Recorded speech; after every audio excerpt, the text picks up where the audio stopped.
Guys, may nagtatanong sa akin ano daw ang itsura na ng ating cherries. Ayan na siya guys.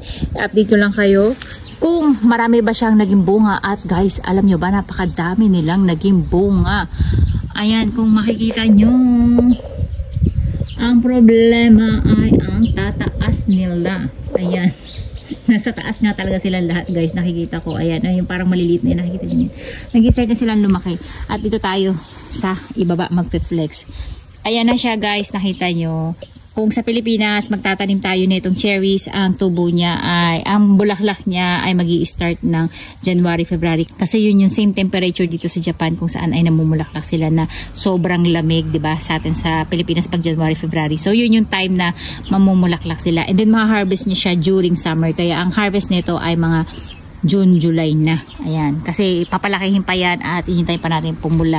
So dapat habang lumalaki sila na ganyan ay alagang dilig sila or laging umuulan dapat para maging juicy at mas lumaki sila. Kaya lang yung variety nito guys, maliliit lang. Hindi siya yung sobrang lalaki na cherries, which is mas masarap yung natikmang ko na to na maliliit lang kaysa dun sa malalaki. Mas bet na bet ko to. Hindi nga ako mahilig sa cherries guys eh. Kaya lang nung natikman ko to, napakasarap. Kasi yung cherries na maliliit pala, yun yung masasarap. Nag-update na rin tayo guys dito ng pataba kung saan ay chicken manure at yung ating magnesium lime lang din yung ating nilagay. At ang dami niyang bunga dito guys. Ayan o. Diba? Ang dami. At ang dami dun sa ibabaw na taktay tayo kasi hindi natin abot.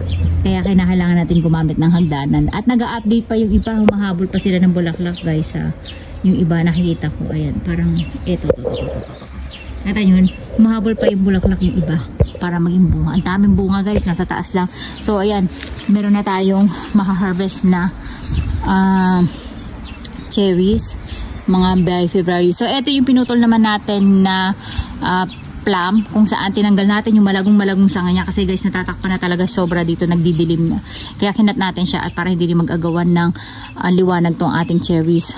Nagagawin din natin siyang cuttings. Gagawa tayo ng cuttings dito para mabawasan yung taas niya at sa baba tayo makapag-priority ng ating mga cherries. So dito guys wala akong nakitang naging bunga niya no. Kasi nga, ang daming bunga nito this last year. Ang sabi nga nila, pag maraming bunga ngayon, next year ay wala kayong ma-harvest. So, alternate lang daw. So, dito guys, marami naging bunga yung ating plum. Ito yung likod ng bahay namin kung saan ay meron dalawa. So, ang kulay nito puti, tsaka pink yata. Ganun yung variety niya. Pero pareho lang yan guys na plum. At kung makikita nyo, yan yung mga naging bunga niya. Ayan, palaki na rin. So, may aabangan din tayong mga bunga sa kanya. Ayan. Diba? At nagsasanga pa sila ng bago. So this time nakikita ko kung ano yung mga dapat na tabasin at iwan na sanga. So plano ko ipabaklas kay Papa yung nandito sa baba na mga sanga.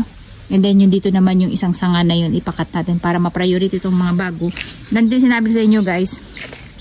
Pinutol ni Papa to. Ayan, nagsanga siya ng panibago dito sa ilalim. So, ito yung magandang mga priority natin. Hindi na yung mga old na sanga. Para hindi sila nagtataasan. Kasi, as long na tumataas sila guys, mahirap abutin yung mga bunga at the same time guys. Naluluma yung kanilang mga sanga. At hindi na masyadong namumunga. Ayan o. At nyo ilang piraso lang yung mga harvest natin.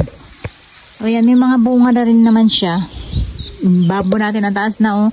Kailangan na natin maputol to guys. Ang ganda o. Tapos guys, ito naman yung isa kong blueberry kung saan galing to doon sa dati namin tinirahan, nilipat ko lang. And then ang pagkakamali ko dito kasi siya sa sulok na ilipat, dapat ay medyo doon sa liwanag. Kasi may puno dito na malaki dati, ayan, pinutol nga lang ni Papa. Kaya hindi siya masyadong nag-grow ng maganda. Pero in-update ko na to ng pataba. And hindi ko rin siya na-trim guys kasi natakot ako mag-trim dito. Alam niyo kung bakit. Nung tinrim ko siya dito, ayan, nagsanga-sanga siya. And then, ang problema guys, masyado siyang pumayat.